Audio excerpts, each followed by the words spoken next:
আপনাকে কি করে ভালো না বাসি ইয়া রাসূলুল্লাহ।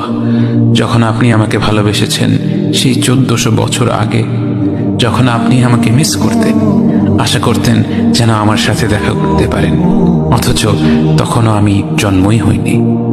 সেদিন সাহাবীরা আপনার চোখে পানি দেখে বলল, ইয়া রাসূলুল্লাহ, আপনি কাঁদছেন কেন? আপনি বললেন, আমার ভাইদের খুব দেখতে ইচ্ছা করছে। সাহাবীরা বললেন, আমরা কি আপনার ভাই নই ইয়া রাসূলুল্লাহ? আপনি বললেন, না, তোমরা আমার সাহাবী। আমার ভাই হলো তারা যারা আমার পরে আসবে এবং আমাকে কখনো না দেখেও তারা আমাকে বিশ্বাস করবে।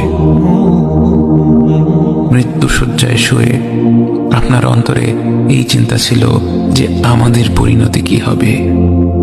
উম্মতি উম্মতি বলতে বলতে আপনি আপনার রবের নিকট ফিরে গিয়েছেন।